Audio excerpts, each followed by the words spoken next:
Bienvenue à votre émission Focus Biz, l'émission qui donne la parole aux entrepreneurs et qui valorise les compétences et talents de la diaspora. Nous avons le plaisir d'accueillir aujourd'hui Farida Akaderi, qui est consultante business, conférencière et formatrice. Farida Akaderi, bonjour. Bonjour Mamadou. Est-ce que tu peux nous expliquer un peu quel est notre parcours, qui tu es pour ceux qui ne te connaissent pas? Oui, je suis ravie. Déjà, merci beaucoup pour cette invitation. Donc moi, j'ai un parcours assez atypique parce que j'ai une double casquette, à la fois parce que j'ai eu la chance de passer 15 ans dans les grandes entreprises en tant qu'auditrice financière et ensuite de me découvrir une passion pour le développement personnel et le leadership personnel. Donc, j'ai décidé de me former aux techniques anglo-saxonnes de coaching et d'allier les deux. Donc, aujourd'hui, j'accompagne les dirigeants, les chefs d'entreprise, les entrepreneurs à se remettre eux-mêmes et leur entreprise dans une nouvelle dynamique d'expansion. D'accord. Donc, c'est vraiment quelque chose qui me tient à cœur aujourd'hui parce qu'on se rend compte que l'entreprise n'est que le prolongement de nous-mêmes. Quand on commence à atteindre un certain palier dans son entreprise, que le chiffre d'affaires stagne, que les choses ne se passent pas comme prévu, on a tendance à aller chercher à l'extérieur. Et moi, je vous dis non. La clé, elle est en vous et je vous accompagne justement à démêler tout ça et puis passer le cap suivant. Et aujourd'hui, donc vous avez créé votre structure qui s'appelle Farida Akaderi Partners. Merci, oui, tout à fait. Qui aide et accompagne en fait des dirigeants ou des leaders ou aussi des entrepreneurs porteurs de projets en phase de démarrage ou pas? Alors, donc, on commence surtout vraiment avec des personnes qui ont déjà une certaine antériorité dans leur entreprise, 2-3 ans et qu'elle est en phase de croissance. Après, bien évidemment, on va avoir des jeunes porteurs de projets et eux, quand ils viennent, c'est vraiment pour se préparer. C'est par rapport au mindset. Pourquoi? Et moi, ça a été une de mes expériences, c'est que on veut quitter le monde du salariat puisque beaucoup, on est salarié d'abord, 5, 10, 15, 20, 30 ans pour certains et on veut devenir entrepreneur. Mais juste avoir une bonne idée ne garantit pas qu'on va devenir un excellent entrepreneur. Donc avec les personnes qui sont en plein projet, en pleine réflexion ou qui sont dans leur première année, quand ils viennent, en fait, on va vraiment travailler sur l'état d'esprit. Qu'est-ce que ça veut dire changer de mindset, passer du mindset du salarié au mindset de l'entrepreneur? Parce que c'est là, en fait, que tout se joue. D'accord. Et c'est tellement difficile que les gens se disent oui, mais Farida, mais j'ai une idée, mais c'est génial, ou je veux me lancer en tant qu'entrepreneur et ne réalisent pas que non. Il ne suffit pas juste d'avoir une bonne idée, il faut avoir le bon état d'esprit, la bonne attitude mentale qui va faire la différence. D'accord. Et donc du coup, votre expertise, vous l'avez dit tout à l'heure en tant que conférencière et consultante business, moi, je trouve que sur le marché, c'est assez atypique et c'est une spécificité qui vous différencie par rapport à la concurrence, d'allier à la fois le développement personnel, c'est-à-dire aider les personnes à prendre confiance en eux et se découvrir, parce que parfois on a des talents qu'on ne soupçonne pas. C'est aussi votre rôle justement à les challenger, les aider, mais d'une façon bienveillante. Et la partie aussi justement consultante business, c'est-à-dire comment faire du chiffre d'affaires, comment augmenter son chiffre d'affaires, comment se positionner par rapport à la concurrence tout simplement et en restant soi-même. Et moi je trouve que c'est relativement spécifique. Et comment vous arrivez justement à allier ces deux choses-là? C'est votre parcours personnel qui vous a permis de le faire? Tout à fait. Donc moi, je suis originaire du Bénin. J'ai vécu dans 6 pays différents avant d'arriver en France à l'âge de 18 ans. Donc, et quand je suis arrivée ici, j'ai fait une classe préparatoire, Top Business School en France et j'ai intégré un des plus grands cabinets, PricewaterhouseCoopers, en tant qu'auditrice financière. Donc, il y a vraiment cette capacité à comprendre, puisque c'est ça, quand on est auditeur financier, on va d'entreprise en entreprise. Donc, on voit comment elle fonctionne de l'intérieur. Donc, c'était pas juste comprendre comment on fait du chiffre d'affaires, mais aussi comprendre comment on structure, quel est le business model qu'on met en place, donc vraiment les process. Donc, j'ai eu cette expertise-là pendant plus de 15 ans puisque j'étais auditrice. Après, j'ai travaillé au ministère de l'Énergie, à la Commission de régulation de l'énergie, avec des clients comme ERDF, EDF et tout. Et donc, quand je travaille avec des entrepreneurs, et souvent, surtout quand on a des entrepreneurs qui sont dans la prestation de service, parce que les produits, c'est encore différent. Mais ceux qui sont dans la prestation de service, qui sont consultants, qui sont formateurs, qui sont dans l'événementiel, ils ont une vraie difficulté. Ça s'appelle la profitabilité. Être rentable. Voilà, exactement. Oui, mais Farida, mais mon idée, elle est géniale. Oui, mais elle ne te rapporte pas de l'argent. Et donc, moi, je vous accompagne vraiment de manière personnalisée et sur mesure, étape par étape. Et c'est là, finalement où on voit des résultats, où les clients sont contents. Là, justement, j'ai un client qui me rappelait que quand il a démarré sa start-up il y a 3 ans, il me dit, mais on a passé moins d'1 heure, tu nous as donné un conseil et on a économisé 120 000 euros de frais, de coûts sur 3 ans. Donc c'est ça vraiment la valeur ajoutée que j'apporte parce que je suis capable finalement de faire le lien entre les deux. Moi j'ai envie de travailler avec vous, qu'est-ce qu'il faut que je fasse?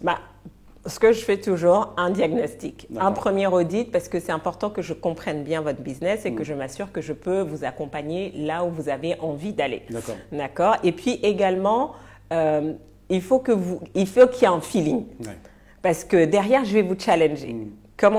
J'ai des clients qui m'appellent la samouraï. Pourquoi? Parce que je vais droit au but. Je dis, on n'est pas là pour perdre du temps. On va droit au but. On enlève on va à la racine et on transforme les choses. Donc, c'est important qu'il y ait cette relation de confiance. Et moi, chaque fois, je dis, j'ai mis en place une méthode. Et c'est ça qui fait la spécificité de mon accompagnement. C'est que quand vous avez compris la méthode, vous la dupliquez à chaque fois. Et la beauté qui est derrière, c'est que les gens, quand ils découvrent ça, ils se rendent compte, mais en fait, Farida, ta méthode, c'est que quand je comprends comment je fonctionne, je peux le dupliquer dans les autres sphères de ma vie.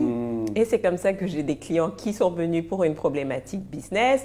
Elles sont reparties avec un conjoint. Certaines ont accouché ou sont tombées enceintes. Ça dépend en fait. Parce que quand vous prenez conscience de ce qui vous bloque réellement dans le développement de votre entreprise, on se rend compte que ça ouvre de nouvelles portes, de nouvelles opportunités. Donc généralement, ils sont très contents. Et en plus de ça, vous parlez de votre profil international. Vous avez vécu dans 6 pays différents.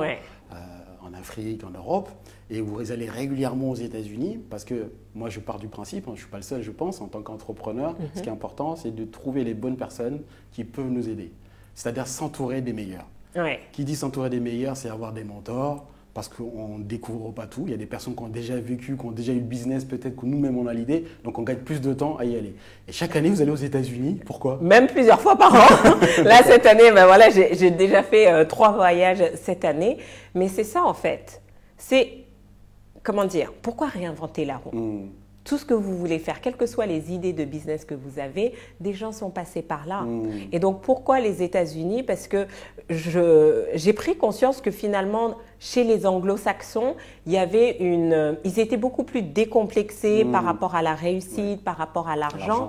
Et donc, du coup, j'ai appris des choses que je n'avais pas forcément découvertes, soit dans la culture francophone ou même quand j'étais en Afrique. Et c'est ma valeur ajoutée, en fait, c'est que beaucoup de chefs d'entreprise me disaient, mais Farida, ta méthodologie sur le message invisible, j'en ai jamais entendu parler. Et ils se rendent compte vraiment de la puissance que ça fait quand ils changent ce mindset-là. Parce qu'on grandit dans des cultures où c'est tabou de parler de l'argent, où on n'ose pas, où on te dit oui, il faut que tu réussisses, mais pas trop, il faut se cacher. Et on ne se rend pas compte que toutes ces croyances, on vient les projeter dans le business. Donc moi, je dis même à mes chefs d'entreprise, quand on travaille ensemble, parfois le coaching, ce n'est pas juste pour eux, c'est leur équipe de management. Parce qu'à un moment donné, si vos commerciaux sont limités dans leur capacité à générer du business, vous pouvez faire les meilleurs business plans, eux ne vont pas aller chercher ça. Donc, comment changer ce message invisible au sein de vos équipes pour continuer d'être dans cette dynamique d'expansion?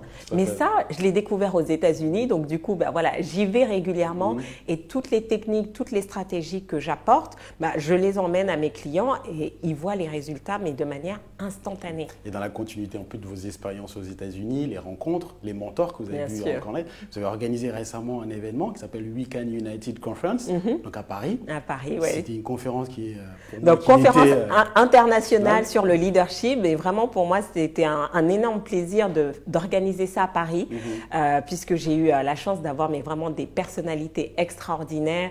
Pour ceux qui ne le connaissent pas, donc George Fraser qui a créé FraserNet et Power Networking Conference il y a plus de 30 ans aux États-Unis, qui a fait énormément pour la communauté afro-américaine aux États-Unis. Et en 2016, le président Barack Obama donc lui a remis un prix, le President Lifetime Achievement Award, pour le récompenser. Et donc, quand je l'ai découvert il y a quelques années, je me disais, mais Georges, il faut que tu viennes à Paris nous partager ton expertise pour pour que nous-mêmes, on puisse s'inspirer. Il m'a dit oui. Donc, il était à Paris pendant quelques jours avec nous. On a beaucoup d'entrepreneurs, chefs d'entreprise qui en ont profité. On a eu Michel Sidibé, qui est le directeur exécutif de l'ONU-SIDA, qui est venu. Et pour moi, c'est important parce que souvent, on voit la réussite des gens, mais on ne sait pas leur parcours. Et pour moi, c'est là où sont les pépites. Donc, j'ai envie de dire, oui, c'était un super événement où vous en avez profité, mais moi aussi, j'en ai profité parce que c'était comprendre comment ils ont fait. On n'a pas besoin de réinventer la roue à chaque fois. On n'a pas besoin que ce soit difficile à chaque fois. Et avoir accès à ces personnalités, c'est juste phénoménal. Donc, pour la prochaine édition qui aura lieu en octobre 2019, voilà, on va encore augmenter le niveau. Donc, vraiment, il faudra absolument être là parce que c'est des moments comme ça privilégiés qui peuvent faire basculer votre vie. C'est vraiment ça. Certains, parfois, attendent le miracle, mais ils ne savent pas que qui sort s'en sort, en fait. Et juste le fait de sortir de chez soi, de rencontrer une personne peut transformer votre vie à jamais. Et c'est ça qui fait la différence. Et dans le cas de leadership, il me semble aussi, parce qu'on l'a dit tout à l'heure, conférencière, consultante, mais aussi formatrice, c'est-à-dire que vous accompagnez des jeunes, pas que jeunes, des gens qui ont un business, quel qu'il soit. Typiquement, la dernière actualité, je pense que c'est EDF Pulse, où vous accompagnez en fait des personnes qui démarrent, surtout à structurer un pitch et à avoir un discours qui soit impactant. Voilà. Aller voir des banquiers, des financiers, et ainsi de suite. Comment vous les aidez en fait à construire ça? Donc l'idée, pour ceux qui ont une start-up, ils ont besoin de lever des fonds pour développer leur start-up. Mais tout passe par le message, le pitch. Donc moi, j'ai développé une méthodologie qui s'appelle le pitch invisible. D'accord. Et donc l'idée, c'est vraiment de faire prendre conscience que 80% de votre pitch est invisible. Donc, ça veut dire que 80% de votre réussite dans votre capacité à lever des fonds va provenir d'un message que personne ne voit, n'entend. Donc, on parle beaucoup de la communication verbale, on parle beaucoup de la communication non verbale, et là, j'introduis vraiment la communication invisible. Et c'est quoi, en fait, cette communication invisible? C'est la somme de toutes nos croyances, de tous nos choix, de toutes nos émotions que nous avons accumulées depuis notre enfance et qui, en fait, envoient un message malgré nous. Et donc, typiquement, là, dans le cadre de EDF Pulse, qu'est-ce qui s'est passé? Donc, j'explique ça. Et donc, on a une des start-upeuses, Nicole, qui me dit, et donc je lui pose la question, quand vous pensez argent, quels sont les mots qui vous viennent? Elle me dit anxiété. Et je dis, mais attends, mais si tu es anxieuse avec l'argent, tu sais que tu ne vas pas réussir à lever les fonds. D'accord? L'argent, c'est comme un amoureux. Si vous êtes anxieux, il ne va pas venir. Et donc, elle écoute toute la présentation et tout, et donc ça lui donne le déclic et elle change, elle crée la bonne présentation. Donc, je peux lui dire, fais cette présentation, mais ce n'est pas ça. Vous pouvez avoir les beaux slides, les bons exemples, etc. Rien ne va fonctionner. Et donc, le lendemain, elle avait réorganisé sa présentation, elle a pitché, elle a fait partie des lauréats. Parce que maintenant, comme elle avait pris conscience qu'elle avait cette anxiété autour de l'argent, donc finalement, la manière de dire les choses n'avait pas d'impact. Et juste le fait d'avoir changé ça, le lendemain, elle avait une autre assurance, une autre confiance en elle et ça a résonné et elle a reçu le prix. Donc maintenant, grâce à ça, elle va pouvoir continuer à acheter des camions, développer les solutions énergétiques au Ghana pour ses clients et c'est formidable. Donc l'enjeu finalement pour un entrepreneur, que ce soit une start-up qui démarre, mais également un chef d'entreprise qui a 15 ans d'expérience ou 20 ans dans son entreprise, quel est le message invisible que vous envoyez à vos clients, à vos collaborateurs, à vos fournisseurs, à vos partenaires stratégiques, à vos banquiers? Parce que très souvent, des fois, on veut travailler avec quelqu'un, ça va au-delà même des prestations de service, et la personne. Qu'est-ce qu'elle nous véhicule comme message bien sûr. de confiance ou autre? Donc, j'ai envie de dire, soit ça clique, comme dirait Georges Fraser, soit ça clash. À cause de ce message invisible qui représente 80%.